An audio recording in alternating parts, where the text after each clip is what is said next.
근데 왜 그렇게 여자들이 명품 가방에 열광을 하고 그거를 12개월 할부까지 하면서 갖고 싶어 하는가? 그래서 여기서 중요한 거는 이 명품 브랜드들이 그걸 알고 있다는 겁니다.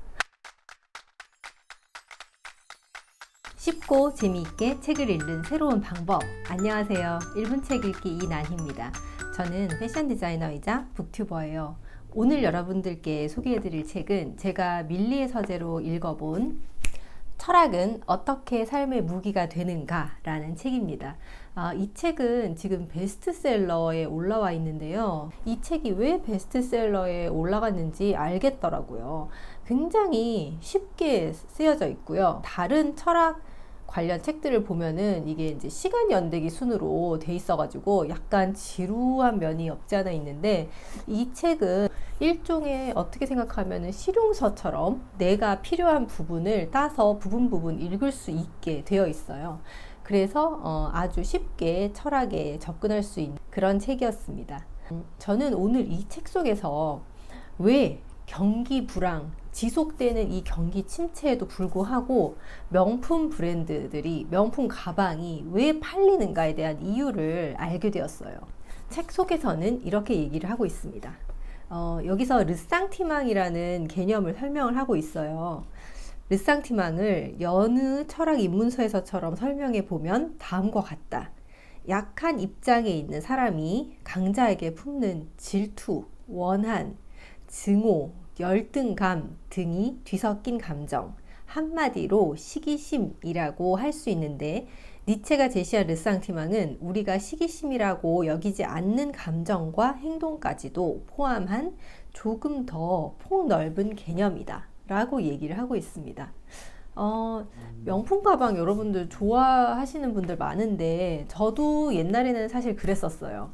그래서 제 친구 중에는 어떻게까지 해서 명품 가방을 구매했었냐면, 월급이 채 200만 원도 되지 않은 그런 시절이었는데 12개월 할부로 샤넬 가방 500만 원 이상 하는 그 샤넬 가방을 카드 할부 12개월 이상으로 끊어서 사는 그런 친구도 있었어요. 근데 왜 그렇게 여자들이 명품 가방에 열광을 하고 그거를 12개월 할부까지 하면서 갖고 싶어 하는가? 가 이 책의 약간 어떻게 보면은 심리적인 부분을 건드리는 거라고 볼 수가 있겠는데, 르상티망이라고 표현을 하고 있어요. 저거를 내가 가지면 약간 이게 이제 명패 같은 거라고 할 수 있죠. 명품 가방은 내가 이 가방을 가지면 이런 라이프 스타일을 누리고 있는 것처럼 보일 거야 라는 그런 어떤 생각이 은연중에 들어가 있는 거예요. 그래서 기를 쓰고 그렇게 12개월 할부까지 하면서 가방을 갖게 됩니다. 책 속에서는 또 이렇게 얘기하네요. 물론 누군가는 명품 가방은 자신이 정말로 원하는 물건이 아니며 자신의 라이프 스타일과 가치관에는 맞지 않는다고 생각하겠지만, 그 명품 가방을 구입함으로써 자신이 품고 있던 르상티망을 해소하는 사람이 적지 않다. 그래서 여기서 중요한 거는 이 명품 브랜드들이 그걸 알고 있다는 겁니다. 사람들의 심리, 이 르상티망을 건드리는 거죠. 그래서 매년 새로운 모델의 새로운 신제품, 신상이라고 하죠. 신상을 끊임없이 만들어내는데, 이런 르상티망을 가지고 있는 사람들은 이 제품은 이미 구입을 했으니 이제 새로운 이런 모델을 내놓으면은 다시 소비자들이 지갑을 열겠지라는 걸 너무너무 잘 알고 있어요.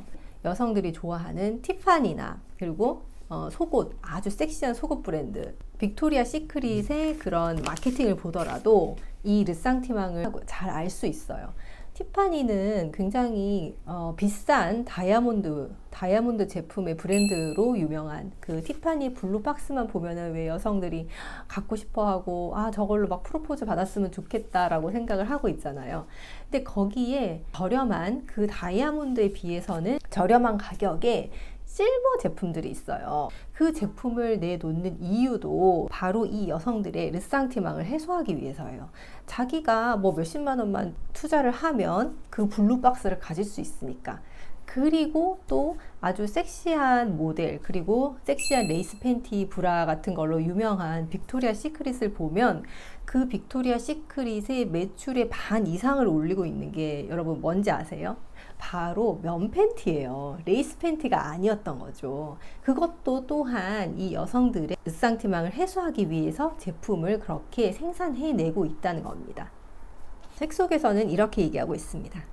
명품 의류 브랜드나 고급 자동차 회사가 매년 새로운 컬렉션과 새로운 모델을 선보이는 이유는 르쌍티망을 꾸준히 만들어내기 위해서다. 오래되거나 유행이 지난 물건을 갖고 있는 사람들에게 새로운 르쌍티망을 지속적으로 주입하는 것이다 라고 얘기를 하고 있습니다. 이 사람들은, 그래서 이 명품 브랜드들은 돈을 못 벌 수가 없다고 얘기를 하고 있어요. 계속 새로운 르쌍티망을 만들어내니까 이 르쌍티망을 건드리는 거는 무한대로 만들어낼 수 있기 때문에 이 명품 브랜드들은 돈을 못 벌 수가 없어요. 이 경기 불황, 이 경기 침체, 지속적인 이 경기 침체 속에서도 돈을 못 벌 수가 없다고 합니다. 책 속에서는 이렇게 설명하고 있네요. 현대인은 유독 평등에 민감한 감각을 가지고 있어서 약간의 차이에도 르쌍티망을 품게 될 가능성이 있다. 그렇게 만들어진 르쌍티망은 상징을 구입하는 형태로 해소되는데, 그리하여 명품 브랜드의 판매 실적은 경제 저성장 사회에서도 꾸준히 상승세를 그린다. 이게 경기가 침체된다고 해서 명품 브랜드들의 명품 브랜드들의 매출은 떨어지지가 않는다는 거예요. 여기서 우리가 할 일은 정말 내가 갖고 싶은 게 타인에게 보여주기 위해서, 타인의 어떤 르쌍티망에 의해서 만들어진 것인지 아니면 정말로 내가 나의 욕구에 의해서인지를 잘 분별하고 판단해야 되겠습니다. 이렇게 이런 종류의 책을 읽다 보니까 점점 더 저는 명품 브랜드에 대한 어떤 그 호기심이라고나 할까, 아니면은 갖고 싶다라는 느낌들이 점점 없어지더라고요. 하지만 저는 패션 디자이너이기 때문에 어떤 트렌드나 유행의 흐름에 발맞추어 나가야 되거든요. 그래서 제가 좋아하는 브랜드는 바로 스페인의 그 저렴한 브랜드, 자라라는 브랜드예요. 그 브랜드는 제가 예전에도 한번 얘기한 적이 있었는데, 명품 브랜드에서 이런 것이 유행할 것이다 하고 나오면 거의 동시에 그 브랜드들을 카피한 제품이 마구 쏟아져 나옵니다. 그래서 거의 10분의 1 가격에 그 명품 브랜드와 비슷한 느낌의 예쁜 상품들을 가질 수가 있게 돼요. 그리고 또 제가 생각하는 명품 브랜드라는 것은, 예전에는 정말 옛날에는 장인 정신으로 사람이 정말 직접 수공으로 만들었을지도 모르겠는데, 요즘에는 다 똑같이 저렴한 브랜드와 마찬가지로 중국 생산이에요. 중국에서 값싼 노동력을 이용한 그런 대량으로 생산된 제품이나 마찬가지예요.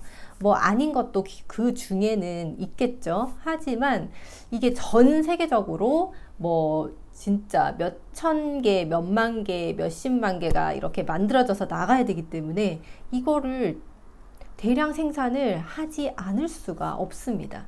그러니까 마찬가지예요. 명품도 대량 생산이다.